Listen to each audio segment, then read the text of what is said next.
What is good, everybody? Welcome back to the channel. Here before us we have the Cactus plant flea market Air Force One. Originally introduced all the way back in 1982, the Air Force One is an absolute icon and has been the go-to sneaker for both basketball enthusiasts and casual sneaker wearers for almost half a century. Over that time span, the Air Force One has undergone many different forms, shapes, colors, and collaborations, which has only served to build this sneaker's overall legacy. The sneaker even has a dedicated hit song named after it, which is absolutely crazy. Now, over the weekend, we got one more rendition of the Air Force One from the team over at Cactus Plant Flea Market. For today's video, we're going to be taking a deep dive into the CPFM Air Force One in the moss green colorway. We're going to unbox them, we're going to review them, and see them on the toe with a few bottoms from our website to give you a clear idea of what it would be like to own these sneakers here. As always, I will be providing a link below to all of the garments featured in today's video. Like today's video and subscribe to the channel with notifications on if you're into this style of content and want to see more. And without further ado, let's go ahead and jump right into the CPFM Air Force One in the moss green colorway.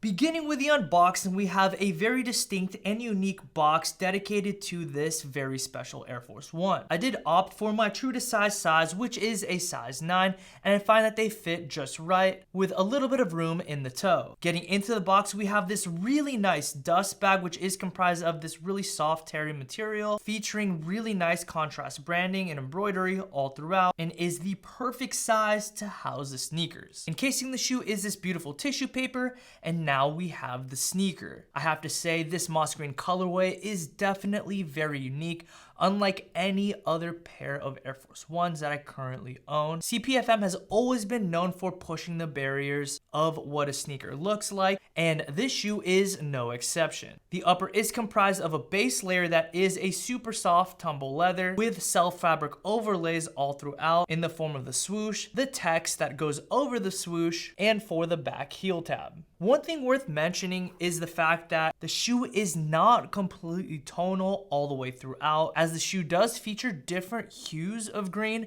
I found this to be a nice contrast to really let the text pop out, which does work in tandem with the 3M that goes around the lettering. Another feature about this sneaker that I do appreciate is the fact that they do come with alternate laces. As you can see here, we have the OG laces that they come laced up with, but they did include a pair of fat laces, which in my opinion looks much better and really allows a sneaker to have its own character. As for the midsole and outsole, you've got a standard Air Force One midsole outsole, which is comprised of an air sole unit encapsulated in this very dense and thick rubber. In my opinion, CPFM definitely did their thing, taking an original classic and making it their own with subtle hits without compromising the integrity of the sneaker through and through, as it is a staple after all. Now, when it comes to the sneakers on the toe, they're definitely very interesting, which is why I did throw on these specific garments. For the first outfit, to really allow the sneakers to stand out, I threw on the frayed denim shorts, which are designed with a relaxed fit all the way through, featuring a garment washed through the denim, and is finished off with a raw hem.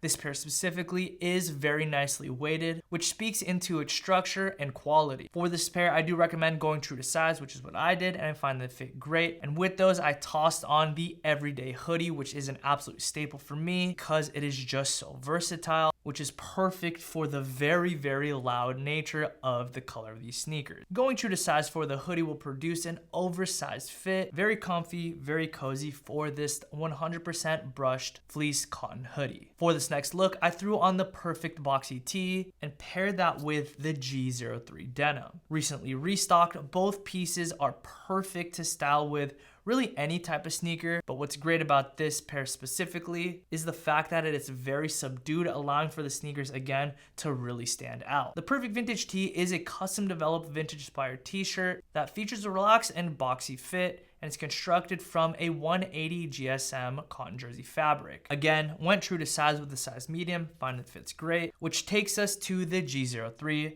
For this pair, I suggest going down at least 1 to 2 sizes for perfect fit, as this pair does feature the vanity sizing metric. Beautiful wash for this pair, as it fits relaxed through the thigh, the knee, and finishes with an open finish at the ankle. Easily one of my favorite pairs of denim currently in my rotation. And moving on to the last look, I threw on the crop t-shirt in white and paired that with the tricot side stripe pants. Going for a more athleisure look, the tricot side stripe pants is comprised of a very soft fabric and fits relaxed throughout. Here I did go with a size small to fit my size 30 waist. I find that they fit great, relax with the thigh, all the way down to the ankle with a slightly elongated inseam to allow for nice stacking. I do find that these pants really style fantastically with the CPFM Air Force Ones, so I highly suggest this pair if you do decide to pick up these sneakers. As always, this as well as everything else that I didn't mention in today's video will be linked below. But that's gonna do it for today's video around the CPFM Air Force One in the moss green colorway. You guys let me know in the comment section down below what you think about these sneakers and whether or not you plan to pick them up. They're definitely a very unique and loud colorway, so I'd be interested in hearing what the community has to say in the comment section down below. If you did enjoy today's video, please be sure to like today's video and subscribe to the channel with notifications on. As always, I'd like to thank you so much for the continued support. I'll catch you again next week for another Minimal Mondays.